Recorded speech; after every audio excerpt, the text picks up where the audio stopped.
Lo que es basura para algunos, para vos Para mí es plata. Plata. Nosotros cuando empezamos mucho más por lo social y por el hambre y demás. La Argentina no tiene una agenda ambiental elevada en el nivel de prioridades. Los residuos o la basura podemos interpretarla de dos maneras, como un problema o como una oportunidad de mejora. Nosotros generamos la materia prima para que un gran productor o una fábrica un poco más grande pueda fabricar una silla, volver a fabricar escobillones, balde.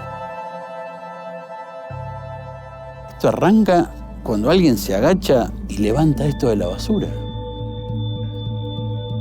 Cada plástico es distinto. Entonces se va seleccionando y se va poniendo en cada máquina.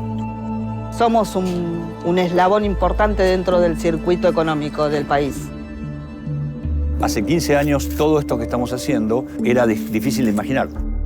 Imagínate que esto también son recursos, o sea, te guita.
Hora de tirar la basura.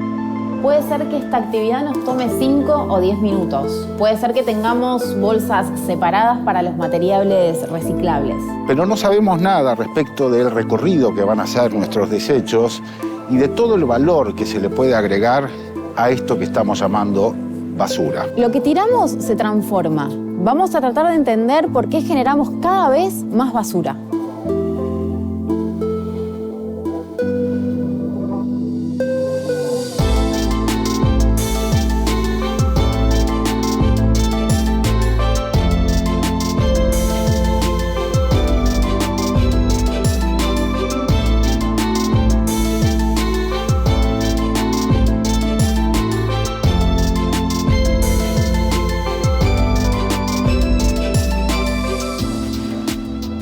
¿Qué es la basura para vos? Para mí, basura es cuando vos la sacaste de tu casa, la dejaste en la puerta. Una vez que la tocó un cartonero, deja de ser basura. Es lo que te genera a vos un trabajo, a mí. A mis compañeros les genera el trabajo. Es el día a día. Es el descarte que hacemos nosotros, que muchas veces no lo separamos. Si lo separamos, el compañero agarra la bolsa y se lo lleva y deja de ser basura para transformarse en un nuevo producto. ¿Qué es para vos, Sergio, toda esta basura que hay acá? Plata. Esto es todo plata. Sí, son recursos, sí, es plata, sí. Sí, claramente. Claramente, se pasa a reciclado y deja de ser basura, pasa a ser dinero. Sí, sí, no, ninguna duda, sí. Ya, sin que nosotros lo toquemos, así ya como está, cuando está separado y enfardado, ya empieza a ser un recurso. Eso ahí cambió. Los residuos o la basura podemos interpretarla de dos maneras, como un problema o como una oportunidad de mejora. Un problema es cuando hacemos una gestión de los residuos inapropiada, inadecuada y que nos trae problemas medioambientales conexos. Y una oportunidad de mejora es cuando a partir de la generación de residuos, de la que no podemos escapar en esta sociedad moderna, sacamos virtudes o sacamos provecho y productos que nos simplifican aspectos ambientales posteriores. ¿Qué es la economía circular? Bien, economía circular es, sabemos que hay lugares donde se generan residuos y nuestro trabajo es valorizarlos nuevamente para que puedan volver al ciclo productivo. Cuando vuelve al mercado, eso es lo que se denomina economía circular. ¿Por qué? Porque el mismo que va generando el residuo finalmente termina consumiendo ese mismo residuo. En lo que respecta a los residuos sólidos urbanos domiciliarios, hay muchos ciclos que acompañan los ciclos económicos. Se genera mucho más en épocas de bonanza y se genera bastante menos en épocas de mayores complicaciones. En términos generales, podríamos estar hablando de 1 kilo de residuos por día por habitante. 1 kilo de residuos por habitante por día se produce, es promedio aproximadamente, de lo que hoy va reciclado, menos del 10%. Es decir, que estamos por encima del 90% que va a relleno sanitario o a destino final. ¿Cuántas veces se puede reciclar, Luciano? Mira, es indefinido. O sea, la verdad es que todas las veces los materiales no envejecen con el reciclado. Y aparte, como se van renovando con otras corrientes de otros materiales, la verdad es que se puede hacer en forma indefinida. De todo lo que se tira en Argentina, ¿cuánto de eso se puede aprovechar para agregarle valor, para venderlo y agregarle valor? ¿Cuánto de eso se podría reciclar en otra cosa? Todo depende de cómo vos proceses la basura. Entonces el punto es, si lo hiciésemos bien desde el origen, más o menos el 60 o el 70% de eso puede volver o puede tener un destino distinto que el relleno sanitario. Ahora, si yo voy a tirar la basura toda junta y la voy a intentar reciclar al momento del destino final, ahí ya no, porque la basura se mezcla y se contamina. Entonces, si nosotros pudiésemos distinguir y hacerlo bien, estamos en un 70% de menos posibilidad, digamos, de recuperar el 70%, ya sea para digamos, ponerlo en procesos productivos, ya sea para realizar compost, y además, en la medida que la tecnología avance, va a haber muchas más posibilidades. Y ese 30 que queda va a reducirse al 20 y así sucesivamente.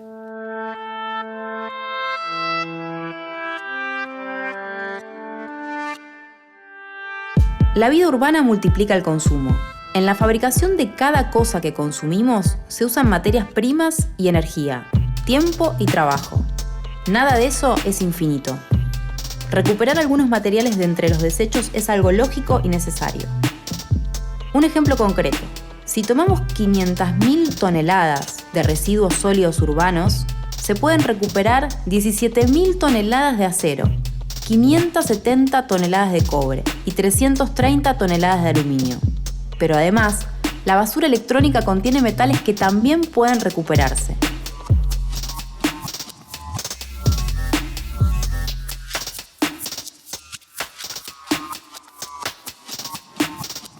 Todo lo que reciben ustedes viene ya enfardado. Viene todo enfardado y son del 95% en base, nosotros le llamamos postconsumo, o sea, provenientes de la basura. Y contame de los proveedores, ¿a quién les compras? Dijiste cooperativas. Le compramos a cooperativas, a municipios que tienen su planta de separación. Básicamente son eso. Y después llamamos al ciruja, que es el que está solo, caminando con su carrito, que ves por la calle todo el tiempo. Bueno, esos juntan de todo, juntan botellas, cartones, metales. Después ese lo lleva a un depósito que le compra todo esto y ese acopiador, llamémoslo, después separa cada cosa por su lugar. El cartón, el papel, los distintos tipos de plástico, ¿no? Prácticamente todo lo que se usa que todos consumimos, que son las cajas de cartón corrugado, tienen como mínimo entre un 40 y un 50% de material reciclado. Ese material reciclado es esto. O sea, desde hace mucho tiempo, la industria cartonera utiliza el material reciclado. De hecho, el contenido de reciclado de las cajas de cartón puede variar desde el 50% hasta el 100%. ¿Cuánto cuesta un fardo así de cartón? Mira, aproximadamente un fardo de 400 kilos procesado, puesto en el lugar donde te lo recibe, o sea, incluye el transporte, más o menos está en el orden de 30 pesos el kilo, aproximadamente. O sea que si es 300 kilos, acá tenés 9.000 pesos. ¿En qué se reciclan estos Bueno, plásticos? lo que mayormente se hace es para nuevamente hacer envases, o sea, el famoso proceso de bottle to bottle. De la botella se vuelve a hacer una botella. Esto es lo más usual. Después hay también otro uso que tiene que ver con la industria química, también lo utiliza para hacer resinas. Hay un uso que tiene que ver también con, ¿viste, las bandejitas que se utilizan para los deliveries? Sí. Bueno, eso, el 100% de esas bandejitas está hecha con material reciclado de PET. Y en el caso de los, por ejemplo, de los polímeros que vimos... Mira, en general los valores son un poco más altos cuando el material está así. O sea, puede estar en el orden de los 30, 35, 40 pesos. Pero... Cuando está así, es decir, cuando está crudo. Sí, cuando está crudo está para procesar. Pero cuando vos llegás a al proceso final, que son los gránulos, esos gránulos se comercializan a aproximadamente 180 pesos el kilo. El plástico virgen cuesta arriba de 2.500 pesos la tonelada. ¿Y por qué esa diferencia? Perdón, 2.500 dólares la tonelada. ¿Y por qué esa diferencia? Porque básicamente... ¿Es el mismo producto? Sí, bueno, tiene una particularidad. El plástico virgen se puede utilizar prácticamente en todo y el plástico reciclado, en algunos casos, por ejemplo, para alimenticios y para juguetes no se recomienda. Ah, ok. ¿Por qué? Porque básicamente podés llegar a generar algún tipo de contaminación. ¿Cómo hacen para hacer una nueva botella con la botella que viene de la basura? Bueno, ahora vas a ver el proceso. Así la botella como vos la viste, que entra en el fardo todo sucio que estaba ahí, vamos a empezar a hacer todo un proceso de limpieza y descontaminación, ¿no? Descontaminación llamamos a cuando la vamos lavando, le vamos sacando todas las impurezas. Después te voy a mostrar que pasa por distintos procesos y vas a ver que termina en un pellet.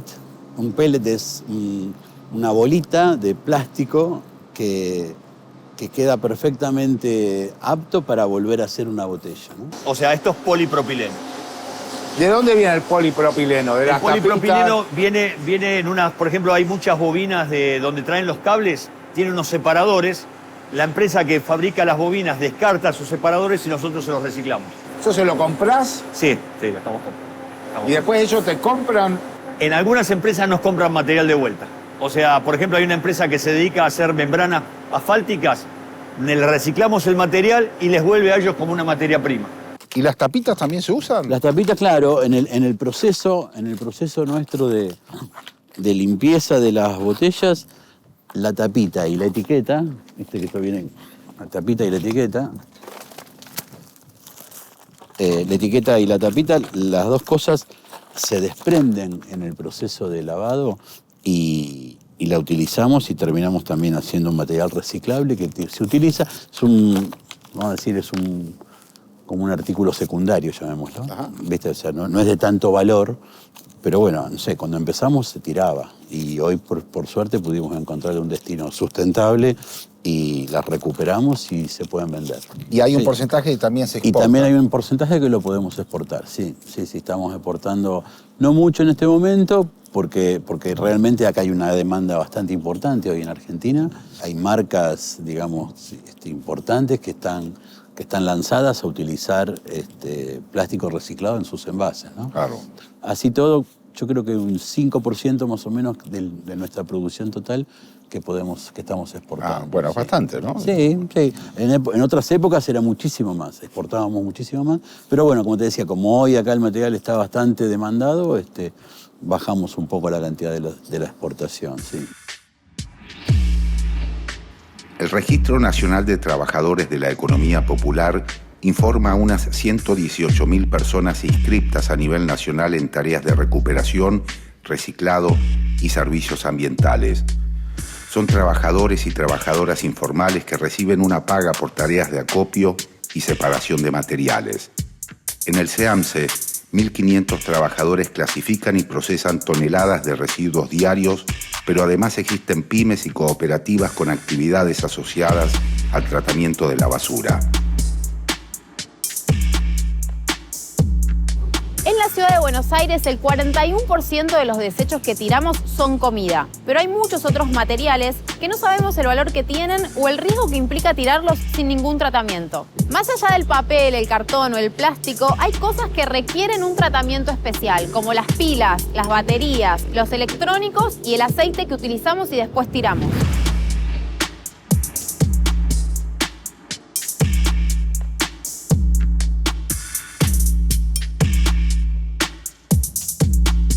Contame un poco cómo es tu día a día de laburo. Y bueno, nada, la rutina mía es a la mañana trabajo en la COPE, como te decía, en la cooperativa de plástico hasta las 3. Después salgo con el carro. Y hay días, jueves y viernes, que salgo un poco más temprano. Salgo antes de entrar a la cooperativa, salgo un poco más temprano. Y trato de hacer tiempo también para ir a la cooperativa. ¿Y qué juntás?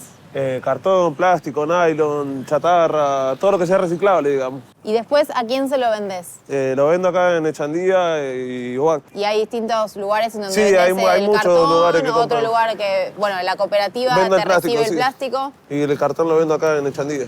¿Y cuánto hace que haces este laburo? Y hace como 4 años más o menos. Contame un poco cómo empezaste.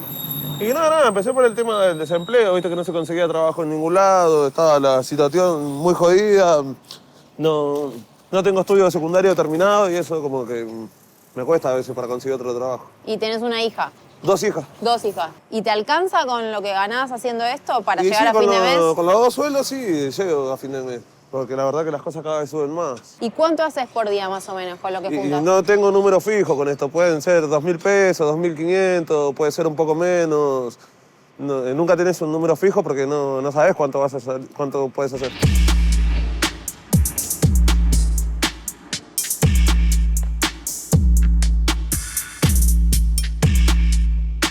¿Cómo lo reciclan en qué? A donde yo lo llevo, el cartón lo ponen en una batea, Ajá. lo tiran en un bolquete grande de fierro. Y el plástico, lo que es botella, cuando lo llevas a madero, lo prensamos las botellas y los cajones y eso se muere, todo lo que es polietileno, bazar. Yo antes no conocía todo lo que era reciclar y aprendí que hay distintos tipos de plásticos, distintos tipos de nylon. Son cosas que uno va aprendiendo a medida que va saliendo a la calle, ¿no? Recién me decías de la solidaridad de la gente, de la buena onda, de los que Sí. ayudan, de las que ayudan, pero también hay mucho como prejuicio y estigma sobre el trabajo Y sí, que hay hacen gente que ustedes. no discrimina, no tienen como cirujas, como sucio, y no es así, porque yo pienso que gracias a los cartoneros, por lo menos no tienen cajas tiradas en la calle, no hay cosas de plástico tiradas en la calle, porque pasa, así como puedo pasar yo, puede pasar otra persona y lo puede levantar. ¿Y qué te sirvió del trabajo en la calle para poder trabajar en la COPE? Y el conocimiento del nylon, que hay distintos tipos de nylon.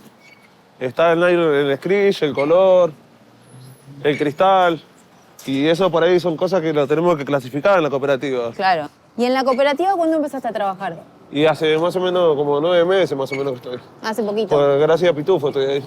¿Y fue un cambio para vos? Sí, la verdad que sí, te ayuda un poco más la plata. Te rinde mucho más la plata. La Ley de Basura Cero del año 2006 para la gestión de los residuos sólidos urbanos busca eliminar progresivamente los rellenos sanitarios. Lamentablemente, al día de hoy, apenas se recupera el 6% de lo que desechamos. Más allá de los cambios educativos para tomar conciencia sobre el problema que es y será la basura, se necesitan nuevas políticas en el tema. Cambiar algo exige responsabilidad empresaria, pero proyectos como la ley de envases choca con los intereses de grandes empresas que no quieren que se sancione.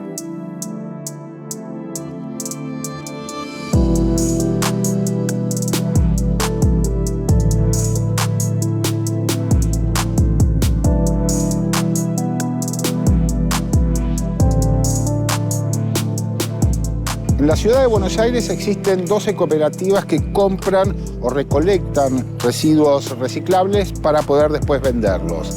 En total, esas organizaciones representan 8.000 puestos de trabajo. Nos acercamos a 2 cooperativas para conocer sus realidades y para entender también el rol valioso que tienen en el reciclaje de los residuos que no miramos.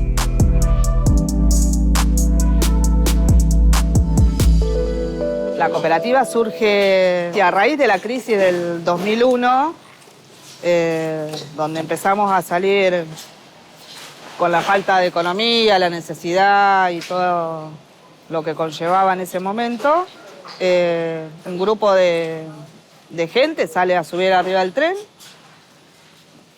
y de ahí empezamos a organizarnos y ya hace 13 años, en diciembre cumplimos 13 años de que la cooperativa Las Madres Selvas está constituida como cooperativa y una matrícula nacional. Hasta el 2004, 2002 más o menos, era un delito cartonear en la Ciudad de Buenos Aires. Nosotros sufrimos mucha persecución, secuestro de vehículos, de carros, no se podía trabajar en sí.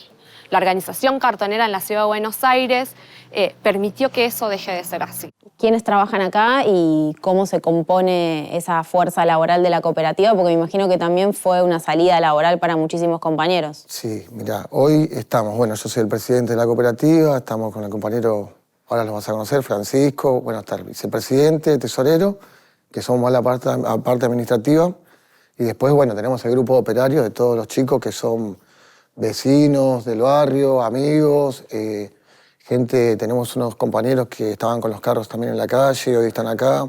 Y hoy reciclan una gran parte de los residuos de la Ciudad de Buenos Aires. Contame qué basura llega acá.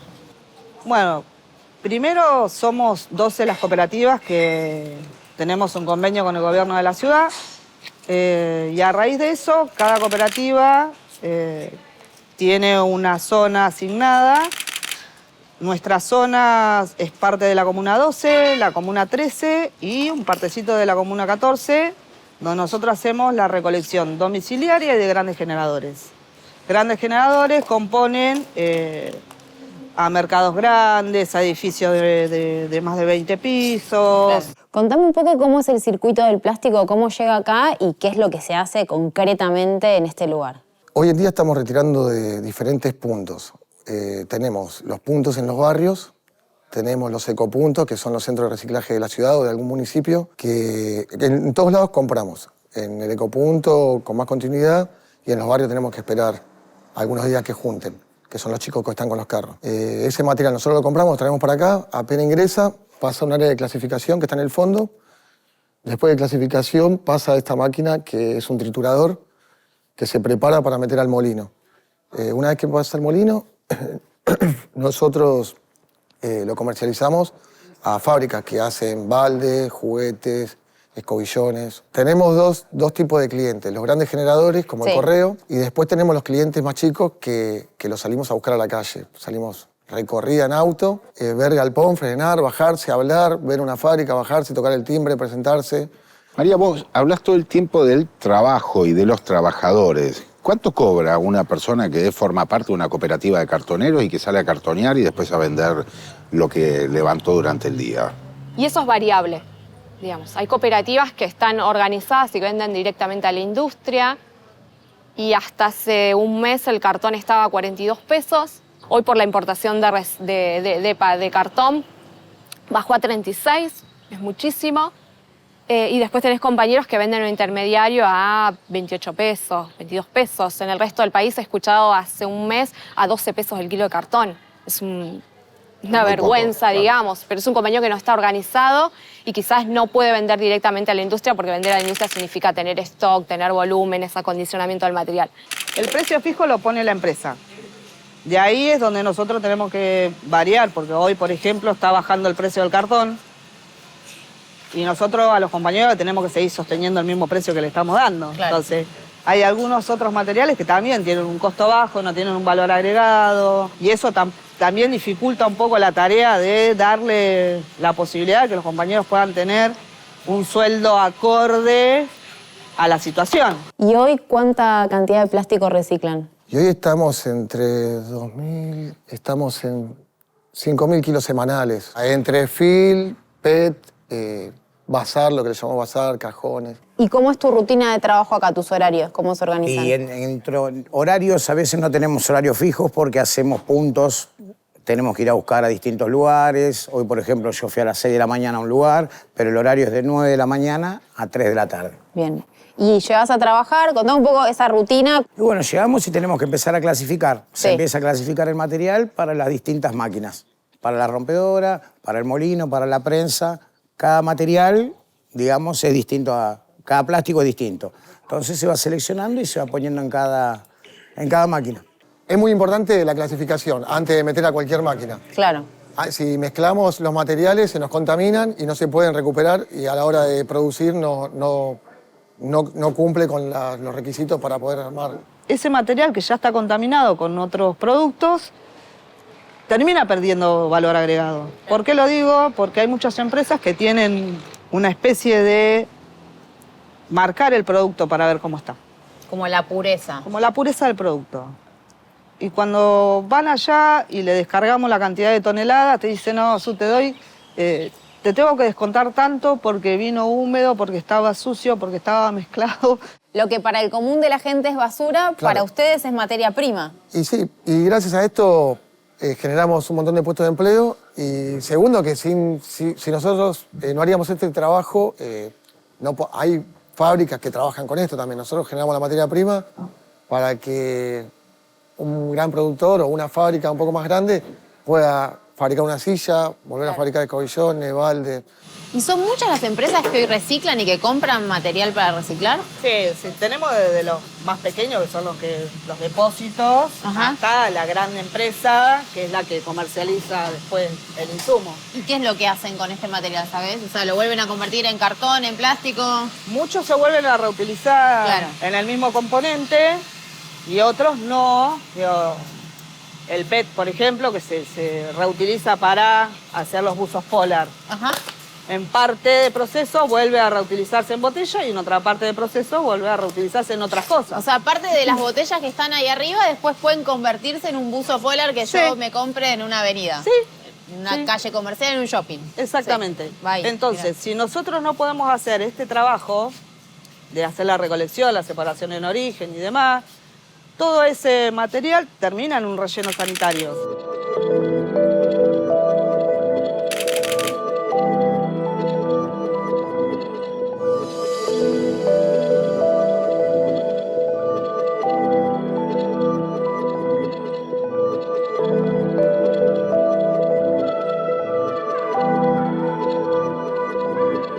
La lógica que manejan hoy en los galpones de abusarse de los compañeros recicladores urbanos que no entienden mucho de los plásticos, no saben lo que vale el plástico, les pagan una miseria y en el plástico hay trabajo para todos, eso pensamos. Agregándole valor con el proceso industrial que nosotros hacemos, podemos mejorar el precio del eslabón inicial, que son los recuperadores. Digamos, hay más de 150.000 cartoneros en Argentina. No hay un censo específico, es muy difícil hacer un censo por diferentes problemas, ¿no? No es que son... en algunos casos nosotros hablamos de cartoneros golondrina. Hay muchos compañeros que por ahí trabajan en la cosecha, terminan de trabajar en la temporada y van a cartonear. Hay muchos compañeros en basurales. Entonces, es medio problemático tener un censo, pero calculamos que hoy debe haber casi 200.000 cartoneros después de la pandemia.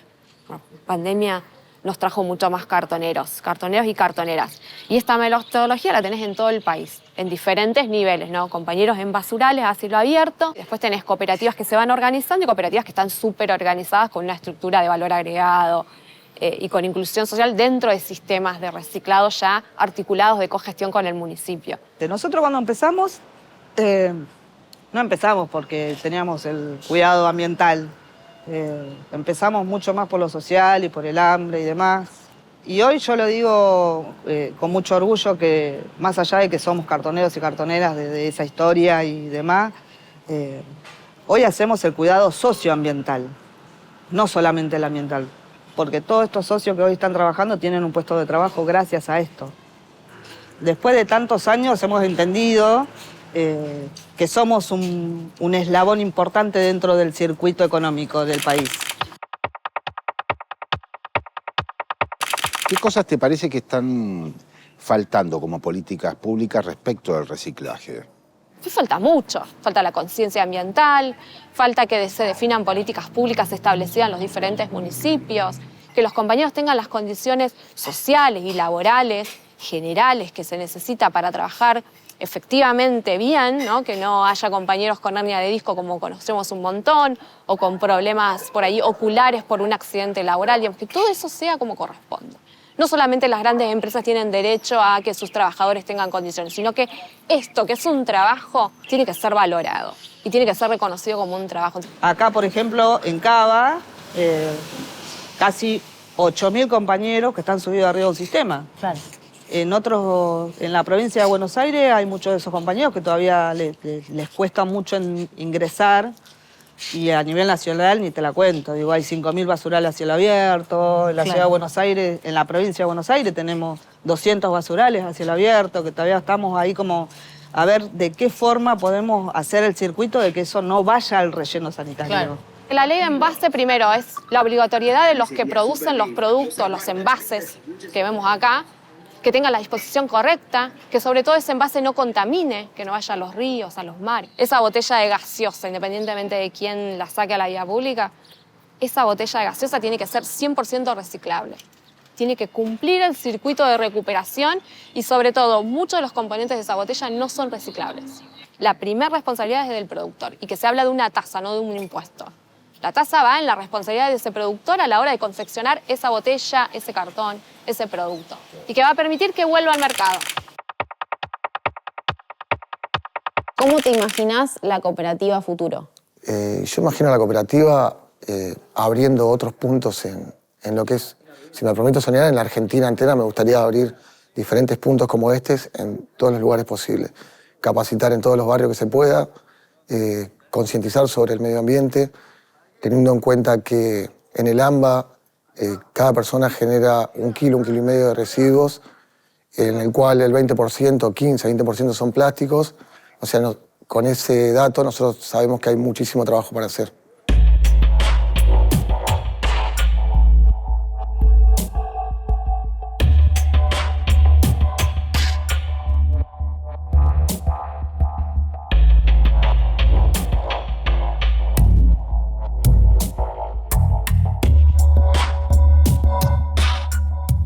Ya hoy hay empresas que ya lograron incluir ese material reciclado en los productos que comercializan. Eso es lo circular también. Esa es la economía circular que hablábamos antes. Hoy están llegando a las manos del consumidor productos que están hechos con material reciclado del mismo fabricante. O sea, que fue descarte de su proceso, se valorizó, volvió al proceso productivo y llegó a la comercialización nuevamente. Estamos trabajando solamente con industriales que son los que realmente podemos procesar para el tipo de equipamiento que tenemos. Que ya vienen limpios, vamos a decir así. Y porque en muchos casos personal nuestro está en nuestros clientes haciendo ese trabajo. O sea, el proceso comienza en la casa del cliente. Nosotros ahí tenemos personal, tenemos equipos como los que se ven por acá. Y que van separando. Van separando, van enfardando. Ese material que viene enfardado de una empresa con una máquina nuestra, con personal nuestro. Ellos descartan un material que ustedes les ayudan a clasificar, que después se lo reciclan y que después se lo venden. Exactamente. El tema es así. Nosotros proveemos personal, equipamiento y también la logística de retiro. Generalmente por eso se paga. O sea, las empresas pagan por ese servicio, pero a su vez nosotros le valorizamos el residuo. ¿Qué quiere decir? Por el residuo que nos llevamos les pagamos. No perdamos de vista que si se tiran un relleno sanitario también hay que pagar. Hay que pagar flete y hay que pagar la disposición final. Con lo cual, el tema del reciclado para muchas empresas es una ventaja desde el punto de vista de ahorros de costos. Tirar en un relleno sanitario puede estar costando 5 pesos el kilo, pero reciclarlo muchas veces están obteniendo, digamos, la misma cantidad o una cantidad mayor de dinero por venderlo. O sea que al contrario, la ecuación económica se invierte. En cambio de gastar, se termina ingresando dinero. Por eso tenemos muchos desarrollos, estamos trabajando con muchas empresas, donde cuando el material es noble, obviamente tiene un valor y ese valor se le reconoce. En muchos casos, si los procesos de separación dentro de la empresa no se llevan a cabo correctamente, evidentemente, lejos de recuperar un valor, hay que sumarle un valor para poder ponerlo de vuelta en condiciones.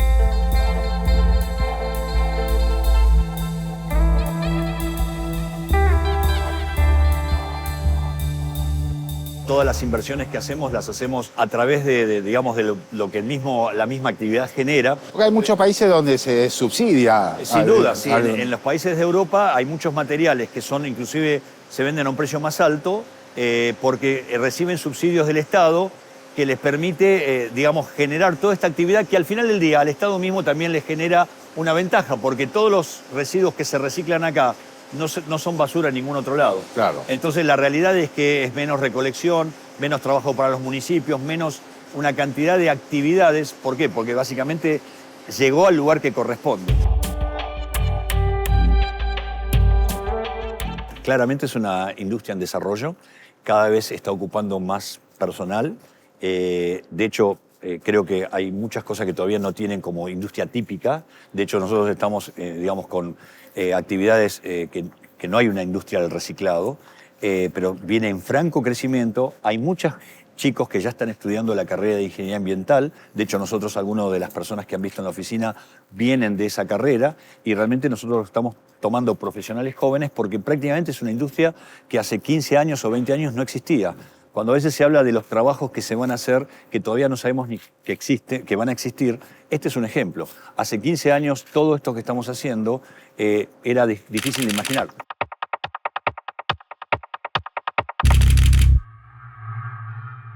El 90% de la población se concentra en ciudades y el manejo de los residuos sólidos está regulado por la Ley de Presupuestos Mínimos 25916, que debe reducir los efectos del cambio climático y se ocupa de la basura domiciliaria, centros comerciales, oficinas e industrias.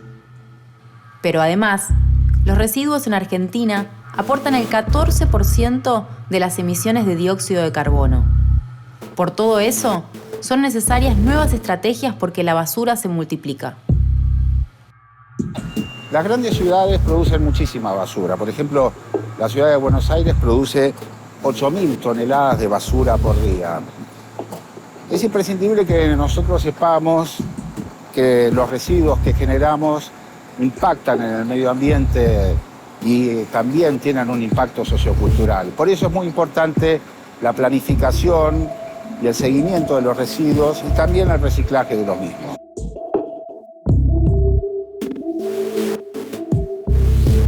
¿Cuál es el principal problema que tiene en Argentina la gestión de los residuos? Yo diría que el principal problema que tiene es la gestión. Es decir, no existe, si bien existe una normativa nacional que unifica de presupuestos mínimos que se aplica en todo el país, el problema es la gestión. Falta una gestión unificada, falta una planificación. Y faltan objetivos concretos que cumplir en términos país, porque se toma en términos más provinciales, es decir, cada provincia gestiona sus rellenos sanitarios, su sistema de residuos, y falta una orientación mucho más global. O sea, hace falta coordinación también. Hace falta coordinación, hace falta que aquellos que producen residuos paguen más, sin lugar a duda. La basura sale plata. Me quedé pensando en que el que descarta más pague más. ¿Qué significa eso? No es que descartes más, sino que descartes más con destino a relleno sanitario. Cuando hablamos de destino a relleno sanitario. Entonces, vos podrías tener un esquema en el cual yo tenga un aliciente para recuperar cada vez más residuos, recuperando residuos y pagar menos. Es decir, yo te debería pagar por bolsa negra, pero no por bolsas verdes o de colores similares que tengan como destino el reciclado o la recuperación.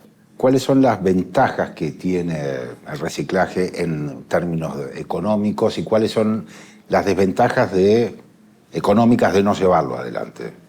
Bueno, es un mercado de vaivenes, es un mercado que sube y baja, ofertas y demandas, cada vez cuando está arriba el cartón está abajo el papel, a veces cuando está el metal arriba también y viceversa, eso también impacta en la cantidad de residuos que se juntan y que se recogen, porque eso también impacta en la cantidad de dinero que reciben los que reciclan. Por eso hay que estabilizarlo, el Estado tiene que estar estabilizando, tiene que hacer como una bolsa de estabilización, porque es un bien público lo que se hace. Es además, por un lado, si nosotros reciclamos, bajamos la cantidad de residuos que van al relleno sanitario, pero esos residuos tienen que tener un destino. Y para tener un destino tiene que haber alguien que apoye y que contribuya a que ese ciclo se produzca. Me parece que hay que trabajar mucho en apoyar a los recicladores urbanos. Hay que apoyarlos con lo que hacen un trabajo de bien público, por lo cual hay que darles un salario, tienen que estar legalizados, tienen que tener buenas maquinarias. Hay que trabajar en ese sentido, porque el reciclado en todos los lugares del mundo tiene ese apoyo. Aquí no lo tiene.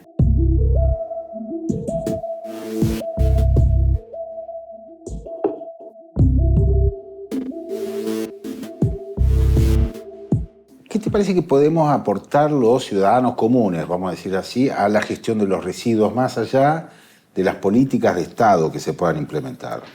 Yo creo que, por supuesto, primero tomar conciencia de que los residuos es una situación que ya no podemos manejar como la manejamos 30 años atrás. Tenemos que cambiar. Pero yo creo que las cuestiones tienen que ir de la mano. Es decir, no es posible que los ciudadanos tomemos conciencia y que el Estado no tenga políticas. Es decir, si nosotros reciclamos y la bolsa que entregamos va a relleno sanitario, ¿para qué lo hacemos? Es terrible. Entonces hay que trabajar en conjunto, las dos cosas. Siempre hablamos de cómo involucrar al ciudadano, pero es verdad que las empresas también. Y ahí sí el Estado tiene otro rol.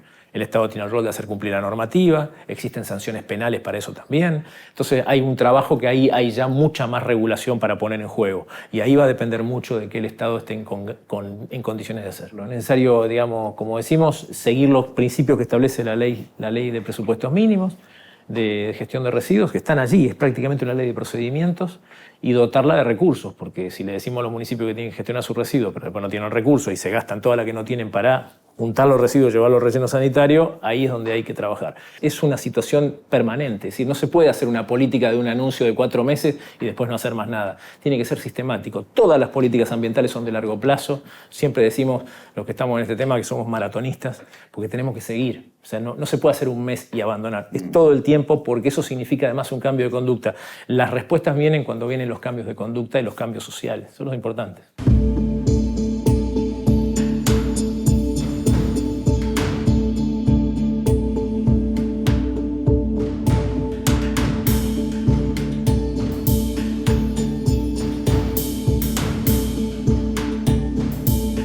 Producimos basura y no pensamos en el valor que eso tiene, porque casi el 80% de los residuos que nosotros tiramos se pueden recuperar si se tratan correctamente. Individualmente podemos acostumbrarnos y empezar a incorporar rutinas de separación de basura, por ejemplo. Pero, ¿qué es lo que pasa con la gran basura industrial, con las cosas que devienen del comercio, devienen de los vasitos de la cafetería y demás?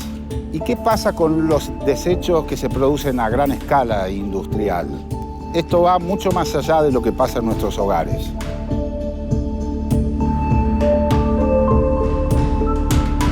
De lo que comprás vos, ¿cuánto calculás que se le compra a recicladores urbanos? Así tal cual los conocemos, los cartoneros. Yo creo que todo, de alguna manera todo viene de ahí. O sea, imagínate, esto arranca cuando alguien se agacha y levanta esto de la basura. O sea, así arranca.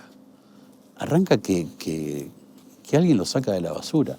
Está bien, hay algunas plantas de separación, ¿no? Pero también, en definitiva, te lo ponen en una cinta de transportadora y alguien lo tiene que sacar de esa cinta, ¿no? O sea, esto es así, es meter la mano y sacarlo. ¿Viste notando cambios en la gente en relación a cómo utiliza el plástico, cómo lo descarta? A mí me parece que hay un cambio de qué tratamiento se le está dando. Me parece que hay otro tipo de conciencia.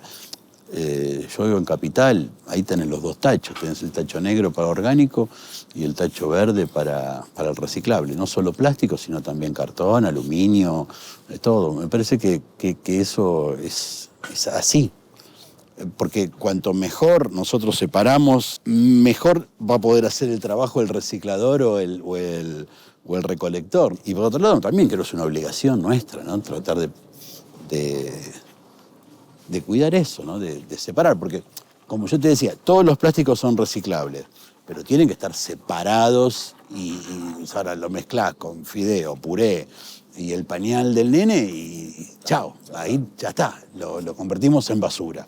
Algo que puede ser un recurso. Entonces, creo que las personas somos las que decidimos si esto es basura o si esto es un recurso, ¿no? Porque hay un punto ahí que está bueno, Sergio, que es lo que los ciudadanos y ciudadanas podemos hacer y las políticas públicas que puedan haber. Si esas dos cosas están en relación, se puede cambiar, ¿no? Se puede modificar. Pero por supuesto que sí.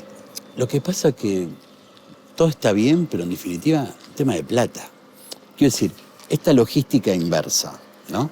De que la botella esta que la persona terminó de tomar y tiene que volver acá a la industria para que nosotros la podamos reciclar. Toda esa logística que implica que vuelva acá tiene un costo. Hoy el costo ese lo está pagando el material. Hoy el material,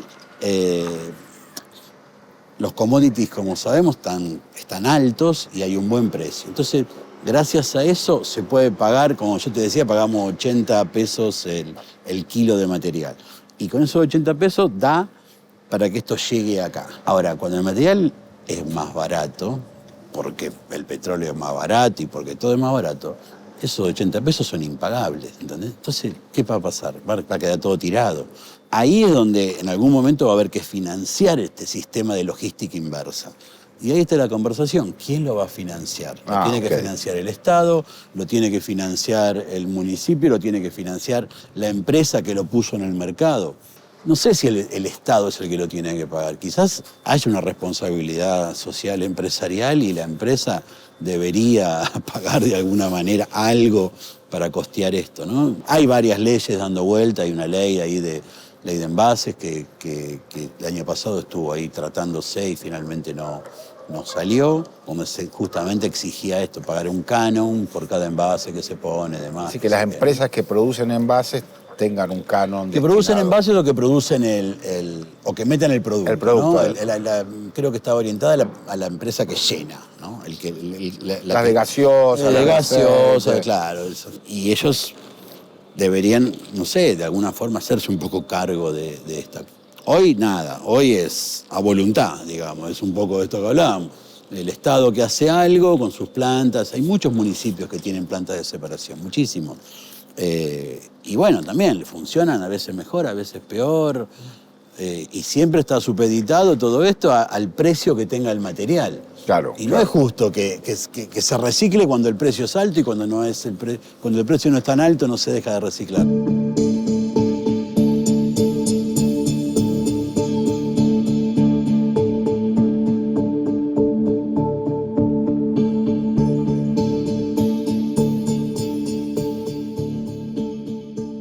El plástico, la verdad, es un material muy noble, como decíamos antes, pero bueno, me parece que tenemos que tratar de ser un poco más responsables y darle un tratamiento razonable, yo lo llamo así, ¿no? Digo, un tratamiento razonable. Tenemos que ser un poco más prolijos.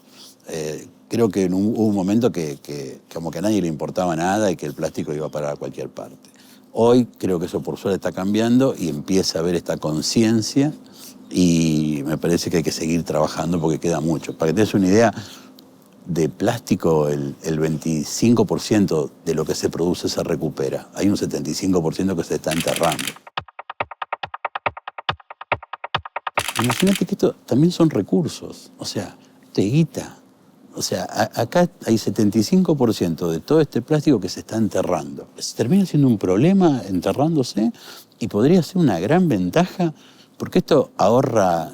Yo estuve hace poco acá, el ministro de Producción, y yo le decía, esto es una fabriquita de hacer dólares.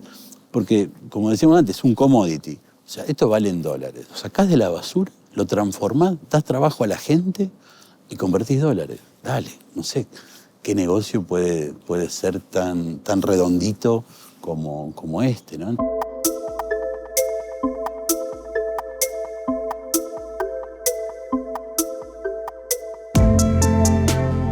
Pudimos ver un poco del valor desconocido de la basura y el trabajo que genera su tratamiento. Pero también escuchamos que es un problema que se multiplica al ritmo de la vida urbana y moderna. Separar plástico y cartón en nuestros hogares no alcanza. El problema va mucho más allá de la bolsa de basura que dejamos sin pensar en un contenedor al final del día.